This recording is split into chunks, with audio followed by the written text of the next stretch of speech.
Ladies and gentlemen, thank you very much for joining me on this, my journey into the constraints-led approach for BJJ. I'm your host, Sam Battlefields, and I just want to do a quick announcement. I had an awesome conversation with Mr. Kabir Bath yesterday on his podcast, and I'm looking forward to that coming out next week or in the next couple of weeks. Highly encourage you if you aren't already, and I'll be honest, most of my subscribers are likely from Kabir's podcast or are aware of it already, but if you aren't aware of it, it will be up very soon, so I'll be linking that. Wanted to do just a short video. I haven't done a video in the last couple of days, firstly because I did the podcast yesterday, so there was no class, and secondly, I think, the last one was on the 3rd or something, so not that far away, but I figured I was in the arena to give you some sort of content, so I thought I would give you this nice little package. So today we've played essentially 3 takedown games. We didn't end up doing any control or guard work. Part of the reason for this was we were all getting into the chaos that is... Just quickly, this is kind of an open mat situation. Making connection and making meaningful connection in takedown. So essentially what we had was, first game was just a boxing game, but it was continual boxing. So we didn't actually have like a... we didn't actually have like... you kept your own points, but it made things flow a lot easier. We did this game the other day. Next game was to make double connection, so that could be proper collar tie, where you've actually got control of the opposite arm, and any kind of double clasp, or sort of Russian tie, or any kind of thing like that. So that showed quite a bit of promise with the guys. And then we went into a game where we look to essentially get one foot inside their feet and our hip connected to their hip. That sounds like a very simple task, but we were looking for control of that. So basically a 3-second control. So what that required, and we started from a collar tie, so what that required was some sort of meaningful connection up top in order to get that on the hip. Okay, so firstly I'm going to apologise for the more rambling than normal version of me. That was... there was a couple of things that happened today which I probably need to address. So today I didn't go in with too much of a plan. Part of the reason why was because the idea was that, this was the first time I literally haven't written anything, so which was a mistake now that I'm listening to me ramble on during just a free roll session, and it just sounds like absolute bollocks. So apologies to you.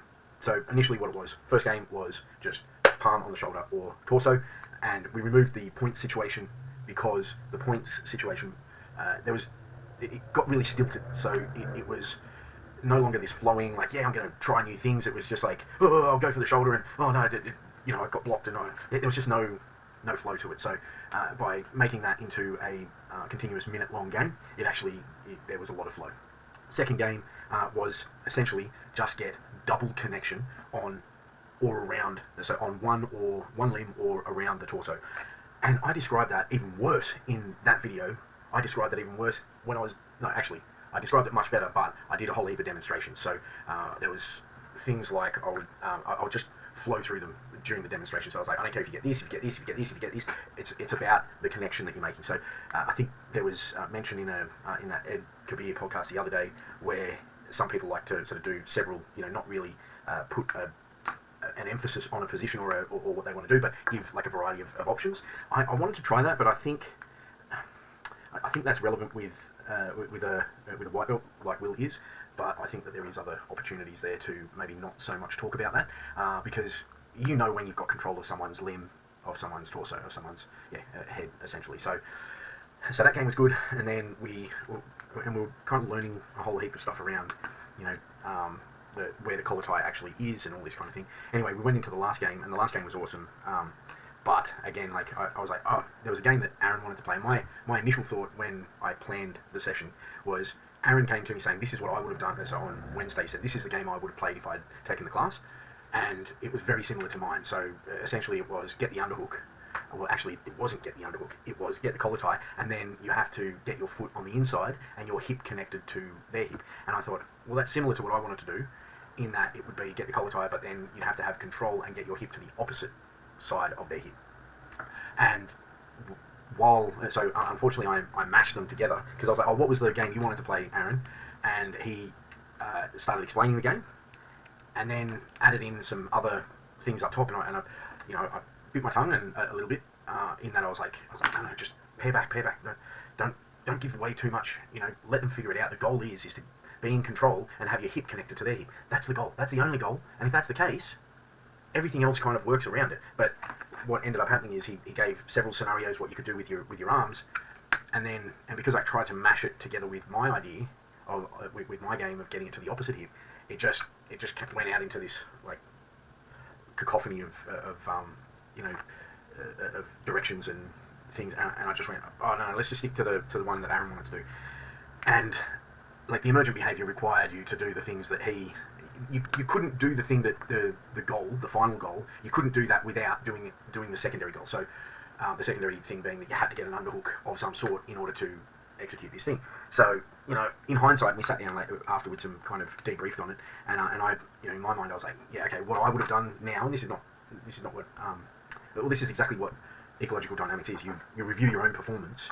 I assume so anyway. I'm fairly well read at this instance, but I've reviewed the constraints-led approach. I've reviewed my performance here, and what I would have done is done a midway point where I would have been like, the goal for this game is for one person to get an underhook and clasped around the body. That's it, and I would have had that initial game, and then I would have gone into the second thing, which is that, and then I would have built on that and said that next game is you've got to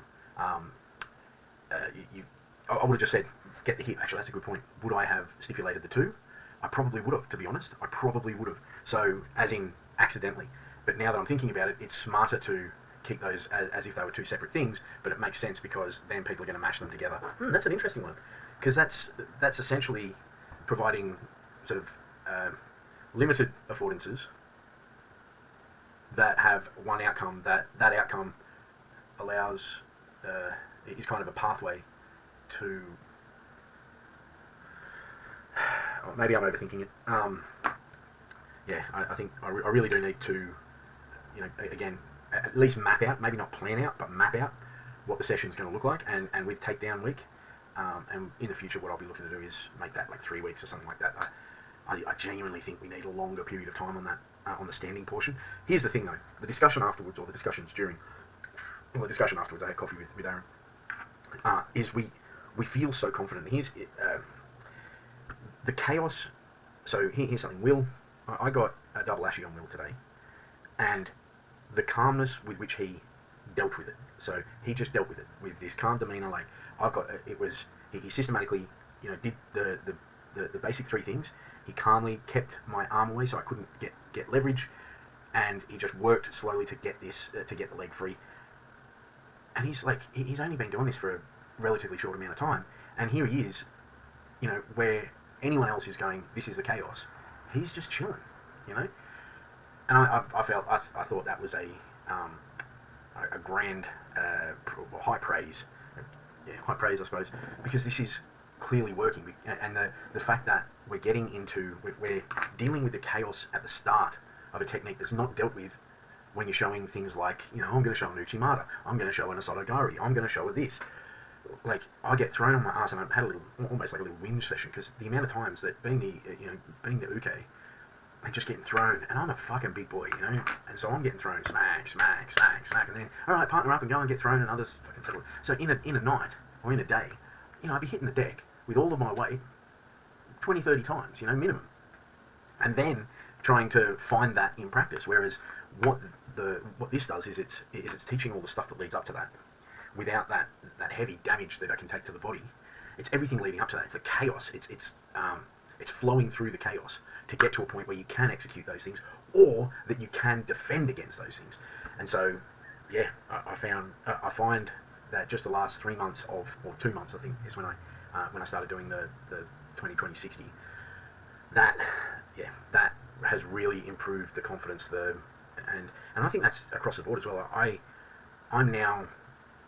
Yeah, I want to keep playing with it, which is why I wish that the curriculum had it for a bit longer. But what's funny, actually? Next week is self-defense week, and then I'm pretty sure I've gone through the entire, or maybe I've got a week or 2 after that, I don't know. But next week is self-defense week, and I'm going to just keep that at takedown week. Yeah, Yep, that's what I'm going to do. Anyway, thanks very much for joining me. Like, comment, subscribe. Cheers.